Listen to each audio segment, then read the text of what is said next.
মানুষের নির্মাণ হয়ে থাকে বিশ্বাস দ্বারা।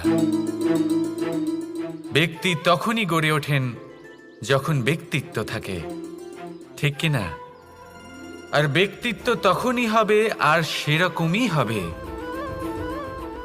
যেরকম বিশ্বাস আপনি নিজের উপরে রাখবেন।